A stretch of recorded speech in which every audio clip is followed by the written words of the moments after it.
Hello everyone, welcome back to my channel. आज का जो हमारा क्वेश्चन नंबर 1 है वो विश्व में दुग्ध उत्पादन के क्षेत्र में भारत का कौन सा स्थान है। तो प्रथम स्थान है। क्वेश्चन नंबर 2 है, किस स्थान में भागीरथी को गंगा के नाम से जाना जाता है। तो देवप्रयाग में भागीरथी जो नदी है उसको गंगा के नाम से जाना जाता है। अगला क्वेश्चन है, इंडियन वेटेरिनरी रिसर्च इंस्टीट्यूट, कई बार इसकी फुल फॉर्म भी पूछ ली जाती है तो आप लोग फुल फॉर्म भी याद कर लेना। तो ये पूछा गया है कि IVRI उत्तराखंड में कहाँ पर स्थित है। तो ये मुक्तेश्वर में स्थित है। अगला प्रश्न है, मद्रास के समीप कलपक्कम नामक स्थान पर निम्नलिखित में से किसकी स्थापना की गई। तो नाभिकीय ऊर्जा केंद्र यहाँ पर स्थापित किया गया। होम रूल की स्थापना की थी तो ये की थी बाल गंगाधर तिलक ने 1916 में। अगला प्रश्न है, निःशुल्क और अनिवार्य बाल शिक्षा अधिकार अधिनियम जो हमारा RTE एक्ट है 2009, उसे कब लागू किया गया था। उसे लागू किया गया था 1 अप्रैल 2010 को। मुद्रा राक्षस जो है वो किसने लिखी है। तो वो विशाख दत्त ने लिखी है। द्वितीय हरित क्रांति का संबंध होगा किससे होगा, अधिक उपज देने वाले बीजों से। अगला प्रश्न है, द्रोणाचार्य पुरस्कार विख्यात खेल प्रशिक्षकों को दिया जाता है। अंतर्राष्ट्रीय साक्षरता दिवस 8 सितंबर को मनाया जाता है। त्रिरत्न किससे संबंधित है, ये आपसे अगला प्रश्न पूछा गया है। त्रिरत्न जो है बौद्ध धर्म से संबंधित है। और जो ये त्रिरत्न की यहाँ पर जो बात की गई है उसमें है बुद्ध है, आपका धम्म है और आपका जो है धम्म, बुद्ध और संघ है। अगला है, उत्तराखंड के निम्न पर्वतों शिखरों में सबसे ऊंचा है। तो वो नंदा देवी है।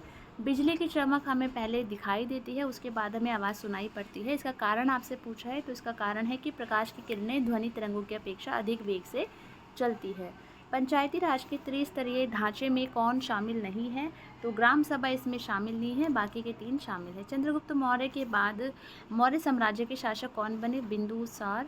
और अगर किसी कैंडिडेट को ये पता है कि बिंदुसार का नाम बिंदुसार क्यों पड़ा तो मुझे कमेंट सेक्शन में ज़रूर बताना। बहुत ही इंटरेस्टिंग स्टोरी है, मुझे पता है और होप आप में से भी कई लोगों को पता हो। नहीं पता हो तो प्लीज़ इसको पढ़िएगा ज़रूर, बहुत ही इंटरेस्टिंग स्टोरी है इसकी भी, बिंदुसार उनका नाम क्यों पड़ा था।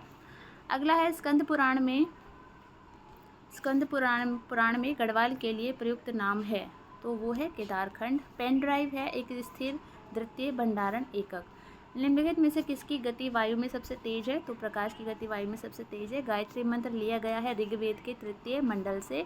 भारत में सर्वाधिक प्राचीन पर्वत है। तो अरावली पर्वत श्रृंखला है, सभी जानते हैं। सार्वजनिक वितरण प्रणाली का लक्ष्य क्या है। तो सार्वजनिक वितरण प्रणाली का लक्ष्य है गरीबों को खाद्य सुरक्षा उपलब्ध करवाना। अगला प्रश्न है, तेजस क्या है। तो तेजस भारत में निर्मित हल्का लड़ाकू विमान है। अगला प्रश्न है, सूरदास की रचना जो है सूरदास जी ने ब्रज भाषा में की थी। मुख्य चुनाव आयुक्त की नियुक्ति जो है हमारे राष्ट्रपति जी द्वारा की जाती है 23 मार्च को। अगला प्रश्न है, 23 मार्च को किसके शहीद होने की याद में शहीदी दिवस मनाया जाता है। तो 23 मार्च 1931 को जो है भगत सिंह, राजगुरु एवं सुखदेव जी को फांसी दी गई थी। इस वजह से जो है इस दिन को शहीदी दिवस के रूप में याद किया जाता है। गन्ना किस प्रकार की जलवायु है, ये आपसे पूछा गया है। तो जो गन्ना है वो आपकी उष्णकटिबंधीय जलवायु है।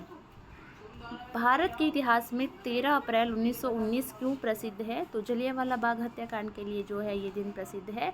तेलंगाना भारत का 29वां राज्य बना था 2 जून 2014 को। सुमेलित कीजिए। तो सुमेलित करना है आपको। तो यहाँ पर जो हेमकुंड साहिब है वो चमोली में है। जो पूर्णागिरी है आपका वो है आपका चंपावत में।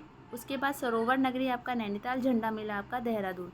तो इस तरीके से आपका जो है ये ऑप्शन सही हो जाएगा। अगला प्रश्न है आपका, निम्न में से कौन सा भारत के लिए उपयुक्त वैकल्पिक ऊर्जा का स्रोत है। तो इसमें सौर ऊर्जा आपका जो बेस्ट है वो आ जाएगा। शीतकालीन हिम क्रीड़ाओं का जो मुख्य केंद्र है औली, वो किस जिले में है, ये आपसे पूछा गया है। तो ये चमोली जिले में है। बायोगैस का मुख्य अवयव मीथेन है, CH4। उसके बाद है ATM का विस्तारित रूप है ऑटोमेटेड टेलर मशीन। नर्मदा घाटी परियोजना के अंतर्गत निम्नलिखित में से कौन सा बांध गुजरात राज्य में निर्मित किया जा रहा है। तो सरदार सरोवर बांध है। भारत गणराज्य कब बना, 26 जनवरी 1950 को। मिट्टी में नाइट्रोजन की कमी को कौन सी फसल पूरा करती है, दलहन फसलें पूरा करती है। और दलहन जो मटर है वो दलहन की एक कैटेगरी है। सती प्रथा को समाप्त कराने में काफ़ी लोगों की महत्वपूर्ण भूमिका रही है, लेकिन जो सबसे जिनको हम बेसिकली जानते हैं वो है हमारे राजा राम मोहन राय जी। किस लवण के घुलने से किस लवण के घुलने से जल स्थायी रूप से कठोर हो जाता है। तो इसका जो आंसर है वो है आपका कैल्शियम क्लोराइड इसका जो है 38 का आपका आंसर हो जाएगा। अगला प्रश्न है आपका, रिक्टर स्केल पे क्या मापा जाता है? तो भूकंप मापा जाता है। समुद्र की गहराई आप लोग फेदोमीटर से मापते हैं। शरीर का तापमान थर्मामीटर से। वायु की गति आप लोग मापते हैं एनीमोमीटर से। किन रोगों की रक्षा के लिए शिशुओं को डीपीटी का टीका लगाया जाता है? तो डिप्थीरिया, काली खांसी तथा टेटनस। डी ऑप्शन सही हो जाएगा। निम्न में से कौन प्रोटीन का समृद्ध स्रोत है? सभी जानते हैं, सोयाबीन इसका करेक्ट आंसर हो जाएगा। सूर्य ग्रहण के समय में क्या सत्य है ये बताना है। तो सूर्य ग्रहण के समय में क्या होता है? जो चंद्रमा होता है वो सूर्य और पृथ्वी के बीच में होता है। साल, सागौन और आम कौन से वन के मुख्य वृक्ष है? तो ये मानसूनी या पतझड़ वाले वन है और इसको जो है हम लोग उष्णकटिबंधीय पर्णपाती वन भी कहते हैं। अगर ऑप्शन में उष्णकटिबंधीय पर्णपाती वन आए तो आप लोग उसको भी टिक कर सकते हैं। निम्नलिखित संस्थाओं में से किससे महात्मा गांधी का संबंध नहीं था? विश्व भारती से महात्मा गांधी का संबंध नहीं था। साबरमती आश्रम अहमदाबाद में महात्मा गांधी जी द्वारा स्थापित था। फिनिक्स आश्रम ये साउथ अफ्रीका में महात्मा गांधी जी द्वारा स्थापित था। सेवा आश्रम ये वर्धा जो कि महाराष्ट्र में है, तो ये वहाँ पर स्थापित है गांधी जी द्वारा। और विश्व भारती जो है ये रविंद्रनाथ टैगोर जी द्वारा स्थापित एक विश्वविद्यालय है। तो जो विश्व भारती है वो हमारे जो गांधी जी हैं उससे रिलेटेड नहीं है। भारत हैवी इलेक्ट्रिकल की इकाई निम्न में से किस शहर में स्थित है? जो बेसिकली भेल है उसके बारे में ये पूछा गया है। भेल को सभी जानते होंगे। तो ये जो बेसिकली जिसके 4 शहर है वो है हरिद्वार, भोपाल, विशाखापत्तनम और जो है आपका महाराष्ट्र। ठीक है। अब इसका जो मेन जो हेडक्वार्टर जिसे कह सकते हो कि जो मेन इसका मुख्यालय है वो आपका दिल्ली में है, लेकिन जो इसकी जो इकाइयाँ हैं वो 4 जगह पर हैं। बेसिकली वो मैंने बता दिया है, हरिद्वार, विशाखापत्तनम, मुंबई और भोपाल। मानव शरीर का औसत तापमान है 37 डिग्री सेल्सियस। रेणी गांव चमोली की श्रीमती गौरा देवी को कौन नहीं जानता, जो कि चिपको आंदोलन से संबंधित है। निम्नलिखित देशों को उनकी मुद्राओं से सम्मिलित कीजिए। चीन की जो मुद्रा है वो है आपकी युआन, फ्रांस की मुद्रा है आपकी यूरो, इंग्लैंड की मुद्रा पाउंड और जापान की मुद्रा येन। तो इस तरीके से जो ऑप्शन ए आपका सही हो जाएगा। अगला प्रश्न है, शरीर में ऑक्सीजन की पूर्ति लाल रक्त कोशिकाएं करती हैं। ठीक है। उसके बाद है, उत्तराखंड राज्य में महिलाओं के लिए सभी श्रेणी की सेवाओं में कितने प्रतिशत क्षैतिज आरक्षण का प्रावधान है? तो 30% इसका सही आंसर है। और भले ये वीडियो 7 साढ़े 7 मिनट की बनी है, लेकिन इसको बनाने में काफ़ी टाइम लगा है। तो प्लीज़ उस चीज़ के लिए इस वीडियो को लाइक कर देना, अपने दोस्तों के साथ शेयर कर देना और वीडियो कैसी लगी ये भी मुझे कॉमेंट करके ज़रूर बताना। और नए हो तो प्लीज़ सब्सक्राइब कर लेना। Thank you so much. कोई सजेशन हो तो आप लोग मुझे कॉमेंट कर सकते हो, कोई डाउट हो तो वो भी आप मुझे कॉमेंट कर सकते हो।